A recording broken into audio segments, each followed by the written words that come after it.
that unlocks your metabolic rate. You also go on to say, for every 4.8 calories, the average person's body burns 1 liter of oxygen. In other words, your metabolism is nothing but a measure of how much oxygen you burn. Fascinating. Yeah, exactly, yeah. And then you talk about a set point. Can you talk a little bit about that, how you can get a new set point? Well, this is something a lot of people have talked about. Oh, I have this metabolic set point, and there's nothing I can do. I mean, everybody thinks, oh, you can go on the big diet, you can lose the weight, but then eventually your body's going to get back to that, what they call set point, that metabolic set point. Well, that is basically just a bad habit or a rut that you're in, and by learning to breathe better, by doing some of these exercises, and if you really, really focus on your breath, I mean, there's so much the breath has to teach you, but anyway, you can change your set point. I mean, there's nothing static. I mean, we're constantly moving, these rivers of energy, and people think it's just the same static body, but it's not. It's constantly changing. So the set point certainly tends to stay the same, but it's basically a rut, and it can be changed. I had the pleasure of studying with Thich Nhat Hanh. That's great. In Los Angeles, actually in Escondido in 2001. And then I did a workshop with him and then later interviewed Sister Chang Kong just after a couple of years after 9/11 in 2004 when she was in France. And he says, and you've quoted him, breath is aligned to both body and mind, and it alone can bring them together. And it's a constant focus in Thich Nhat Hanh's work and contribution, breathing in, breathing out, and slowing down and taking in more oxygen. So I thought it was an interesting correlation. Yeah, well, I think the breath is that bridge between the body and the mind, and we tend to separate them. We're so much in our minds. I think people tend to stay in their heads. And the breath is the way to connect you to your body and connect you to your spirit, that deeper, more holy place. And I think, in fact, if when people get stressed, they start breathing really fast. I mean, you can tell actors when they want to, replicate a particular mood, they alter their breathing, because breathing, people in stress states breathe fast. People that are relaxed, you hang around with the Dalai Lama and he takes deep breaths. I'm sure Thich Nhat Hanh does as well. So it really is that it's like the open door that you can get to, to access some of these things that we've been trying to access for a long time. So breath is so important. I mean, it's the key. What do you think about people with asthma?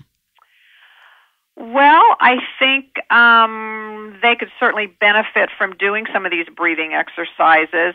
They definitely aren't taking in as much oxygen, and I haven't studied asthma. I don't know as much about it as a doctor, of course, but I do know that by taking in deeper breaths and by doing some of that, they can, help their asthma. I think their asthma can be aided with besides, I mean, of course, they have all the little machines and all that kind of stuff, but I think some of these exercises can also help them. I think there's other ways to improve their condition.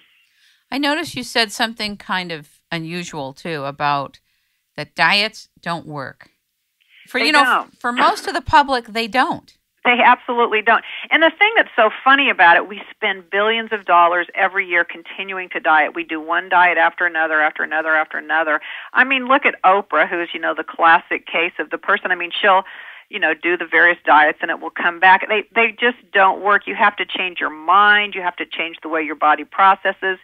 Certainly good eating habits are important, but a diet is a deprivation, and anything that's deprivation is not going to be healthy. I mean, I guess when you talk about a diet, meaning what you're taking in, I mean, a good diet is certainly important, but dieting the way we think of it as, oh, okay, I can only have this today, or I can only have that. I mean, you're going to rebel. Your body's going to rebel. And why, instead of focusing again on what's coming in, why don't you focus on, how to make the body work better and how to process what you do take in? There's just better ways to do it, and diets don't work, and it's ironic that we keep going on diets. Are you a breathing coach? I am a breathing coach. I actually studied to be a breathing coach. I am trained to do it. I don't focus on that as much. I ended up taking the writing part of my interest, and I focus more on my writing. I mean, that's kind of how I make my living is as a writer. But I am trained to be a breathing coach, and occasionally do have breathing clients. And you see them in person, and obviously? Yeah, they come in. It's a one-on-one kind of thing. So, yes, I certainly have done that, and do that from occasion. But I don't focus on that. It's, again, I became a writer more than a breathing coach. I would imagine with today's technology, if people really wanted to have some breathing sessions from you, even though writing is your main focus, they could probably go on Skype or on iChat and learn from you, actually online. In fact, I used to give a lot. When this book first came out, I used to give seminars and things and did a lot more, just to big groups. But I usually work one-on-one. As a breathing coach, the way I've done it is one-on-one with people. The speaking about breathing, again, when that book came out, I did go around and speak quite a bit to groups. And then that's basically sharing some of the things that are in the book and teaching people how to do the exercises and that kind of thing. So, yeah, I suppose I could do that for someone on Skype if they were interested. Why do you feel it is that most of us are not aware that we're holding our breath a lot? I do it a lot, and I don't even know I'm doing it. It's frightening. Yeah, it's just patterns that we've gotten into. I think when we're afraid, we get hurt, as a little kid, as different things, and then our bodies get into patterns of holding our breath. It's kind of the old fight or flight example. Your body says, it's just a reaction. And I think rather than taking the time to calm down and take the deep breath, we tend to flee. And I think our bodies are just stuck in some old patterns. So I believe that's why we tend to hold our breath. There's a lot of reasons why we got into those patterns, but it's just amazing but it's easy to change a pattern. That's what's important. I wouldn't say it's easy. It's certainly doable, but it takes discipline to change a pattern, and that's really what's important, is to try to change patterns. I mean, we get locked into certain ways of doing things, but we can change them with making it important, making it as a priority. The thing I liked a lot of things about your book. I was so shocked. I was like, oh my God, Jumpstart Your Metabolism, because it's a big deal when you're carrying too much weight. And as you get older, people tend to accumulate rather than lose extra fat. So it seemed like you were offering a different paradigm, first of all, and then tools and exercises to deal with that paradigm. And like you said at the beginning of our broadcast, people think about, altering what comes in, but not shifting the way it comes out. And I paraphrased it, but I think it's very interesting that we don't think of waste as being processed by respiration. Mm-hmm. And that's a very key frame of reference to understanding what goes on. Like, it's a missing point in consciousness, that breathing is not only directly related to oxygenation, but processing waste that's being accumulated on a high degree that is outside of anything related to the colon. Right. Exactly. Very interesting. Yeah. Well, if your car's not working, you don't keep trying to change the gas you're putting into it. You get the internal workings to work again, and it's the same thing.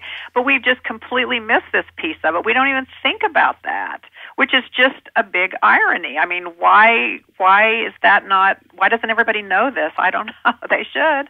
You quoted some very interesting people. Tom Good, the managing director of the International Breath Institute, said that 90% of the American population exhibits restricted breathing patterns. Yeah. That's huge. It's huge. Almost everybody does. Wow. And then you also quoted Sheldon Saul Hendler, Dr. Hendler, on the oxygen breakthrough. Right. He's the doctor I mentioned early that prescribes breathing first for all of his patients. I mean, that's like, okay, you got to get this part right before, we can even look at anything else. So, yeah, he's very much into breathing. That's a whole different protocol almost. It's a whole different paradigm of thinking to start with breath first.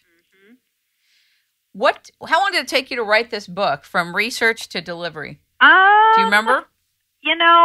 Probably a year, I would say. The actual writing took less, but, all the research and everything, I would say roughly a year, maybe a little bit less. Have people called you and sent you emails about starting breathing cocktails and their weight popping off? When the book first came out, I would get stories all the time. When the book first came out, not everybody was doing email, but I got letters. In the first book, I self-published